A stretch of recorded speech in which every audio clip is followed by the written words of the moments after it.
we will see a chapter of organic chemistry, that is haloalkanes, which are the derivatives of alkanes and arenes. In that, we will focus on physical properties of haloalkanes. In that, we will see the first physical property, that is the bond strength and the bond length. Before that, we need to know what is the CX bond. Here C stands for your carbon, whereas X stands for your halogen atom, which could either be chlorine, bromine, iodine or fluorine. For our example, in order to understand this concept, we will consider the example of CF and CBr. That is the bond between carbon and fluorine and carbon and bromine. If we look at the periodic table, in that the position of fluorine and bromine, if you take it into consideration, fluorine is higher at the level in the periodic table compared to that of bromine. So we can say that the atomic radius of fluorine is smaller compared to that of the atomic radius of bromine.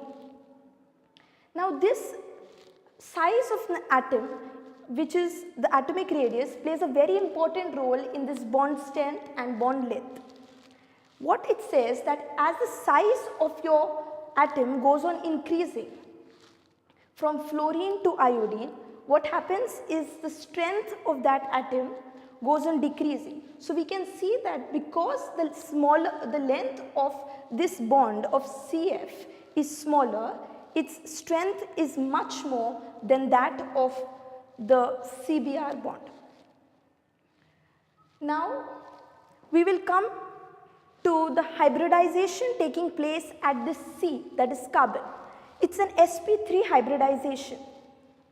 So this sp3 hybridization, in that there is an overlap of your p orbital. If you compare the overlap of carbon and fluorine and carbon and Br, bromine, we will see that the overlap in Br is very much smaller compared to that of the overlap of the p orbital in CF bond. Due to that, the strength of this bond, CBr bond, goes on decreasing.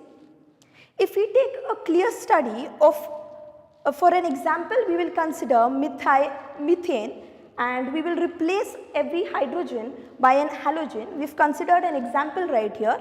This will give us a clear idea of how the strength and the length of the bond is affected by the size or the atomic radius of an atom.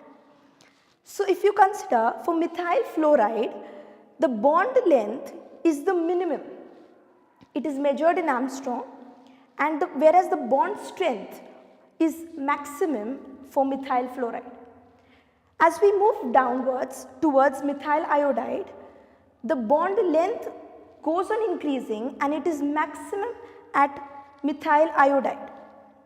That is, it says that if your halogen is iodine, in that case your bond length is maximum.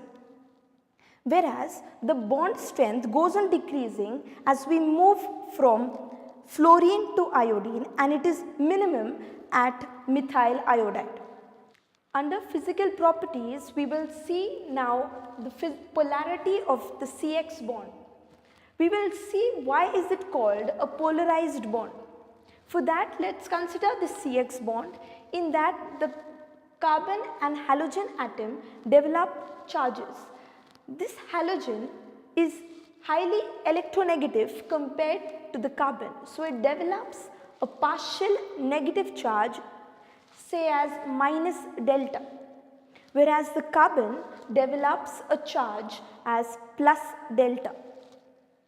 Due to these two charges being developed on the carbon as well as the halogen atom, what happens is that being positively charged, the carbon is subjected to an attack of the nucleophilic species or the anions.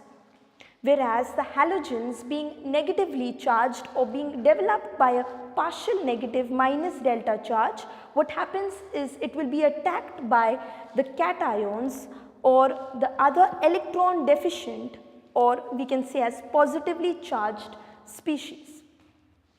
Now because of this, we can come to a conclusion that because of this negatively or highly negative or highly electronegative charge developed on this halogen, we can say that this bond between carbon and halogen that we call as CX bond is highly polarized. The next physical property we will be seeing of haloalkanes is the boiling point and versus the corresponding alkanes. The corresponding alkanes, first we will see what is this corresponding alkanes. For example, consider methane. What happens here is there are 4 hydrogen present. If we start replacing the hydrogen, if we replace one hydrogen by an halogen, that can be called as a corresponding alkane. Now, in order to study this boiling point, we will compare the 3 methane, methyl fluoride and methyl iodide. As the values mentioned here, if we see, considering the first 2, if we see, we will find that the boiling point of methyl fluoride is much more as compared to that of methane. Now why is it so? What happens is, since it is a liquid solution, the intermolecular forces as well as the polarity leads to the formation, or it lets it through a dipole-dipole attraction.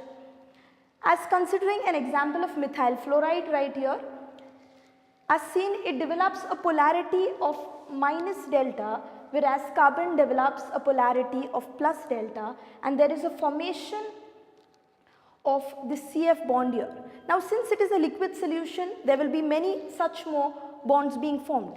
Considering 2 such bonds, we will find that this minus delta partial negative charge will be attracted by this positive delta, which will be formed on this carbon atom, and there will be a bond formed as shown by the dotted line here, which is nothing but the dipole-dipole attraction. Due to this dipole-dipole attraction, we can say that the boiling point of fluorine or the halogen or this methyl fluoride is much more compared to that of methane. Now, taking in consideration the comparison between methyl fluoride and methyl iodide, if we see here, we will find that methyl iodide, the boiling point is much more than that of methyl fluoride again. Now why is this increase in the boiling point? This increase is, if you go to see in the periodic table as mentioned before, yes, iodide lies below that of fluorine. That means the atomic size of iodine is much more as compared to that of fluorine. But is this the only case? No, it is not that. The main reason for this is that as the atomic size increases, there is a London dispersion force, which is nothing but this force is the intramolecular force. Because of this force, the boiling point of methyl iodide is much more than methyl fluoride. So we can say that as the atomic size increases, its London dispersion force is increasing, and because of that the boiling point is also increasing. Under haloalkanes, after seeing the properties which are the physical properties of haloalkanes, we will move towards the chemical properties of these haloalkanes. In that we will discuss about the substitution and the elimination reactions. Firstly, we will see the elimination reaction. For that, we will consider an example of an alkyl halide which is reacted in presence of a basic solution of potassium hydroxide in an alcohol. Now what happens here is, due to the reaction, there is a formation of an alkene. In elimination reaction, there is a selection to be done because there are 2 products being formed, that is a major product as well as a minor product. So we need to select one of the products, whether the major or the minor products. Now what happens here is, this hydrogen which is attached to the carbon, it is removed along with this bromine, halogen, and there is a formation of a double bond here. Now there is another possibility that this hydrogen right here connected here to this carbon can also be removed along with bromine. So in that case, the formation of the double bond will be towards this side. So there are two mainly products. One is the major product of alkene being formed, whereas the other is the minor product. Now how do we decide which is the major and which is the minor? So in this elimination reaction, the product which is more stable forms the major alkene product. The next reaction which we will be seeing is the nucleophilic substitution reaction. Nucleophilic substitution reaction, as the name suggests, there is a nucleophile which is reacting with this haloalkane, that is the alkyl halide. For our example, along with this alkyl halide, we have considered the cyanide nucleophile. This nucleophile, what happens, the substitution reaction is that this halogen right here is substituted or is just replaced by the cyanide group.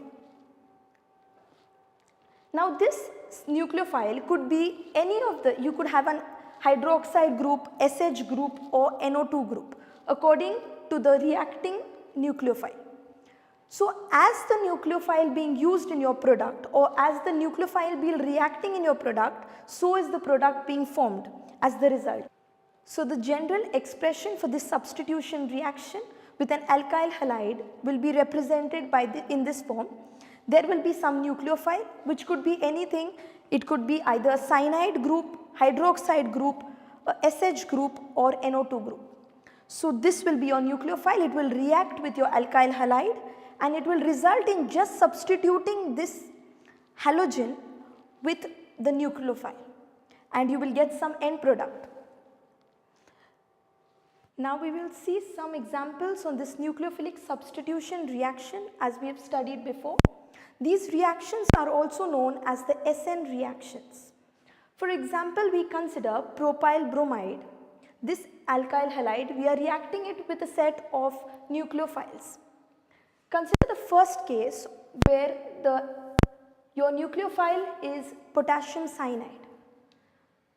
The charge on potassium is plus whereas on cyanide is negative, as we know. So this undergoes a substitution reaction and the product formed is alkyl cyanide and there is some end product as potassium bromide. Now if you consider the reaction, the same reaction, but you have replaced this potassium cyanide with silver cyanide. Now what happens here is the product now formed is slightly different. Instead of an alkyl cyanide, there is a formation of isocyanide. Whereas the same reactions take place with potassium nitroxide and silver nitroxide and we get alkyl nitrite and nitroalkane. Now when your nucleophile of potassium cyanide is reacting with your alkyl halide, now what happens is this potassium cyanide is predominantly ionic.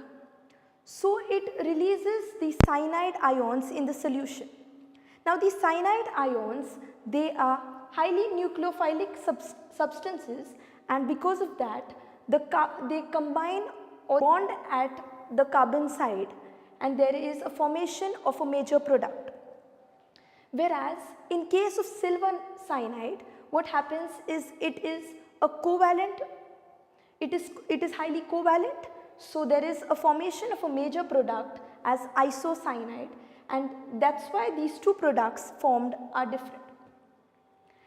Similar to potassium cyanide, the reactions with KNO2 and AgNO2 also give us two different set of products, which is alkyl nitrite and nitroalkane. Vinyl chloride is less reactive with these nucleophilic substitution reaction. This is because they are less resonant. Under nucleophilic substitution reaction, that is the SN reactions, we will see the two types, that is the SN1 type and the SN2 type. The SN1 type is the unimolecular nucleophilic substitution reaction. This reaction takes place in 2 steps and it is the first order reaction. This reaction has the order of reactivity, like the third order reaction is more reactive compared to the second and the first order for alkyl halides. The next is the SN2 reaction. The SN2 type of reaction is a bimolecular nucleophilic substitution reaction in which this type of reaction takes place in 1 step and it is the second order reaction. The order of reactivity for alkyl halides to this SN2 type of reaction is the first order reactions are more reactive compared to the second and the third order reaction. So this is mainly the main flow of mechanism of the nucleophilic substitution reaction, or we can say the chemical properties are based on these 2 types of mechanisms.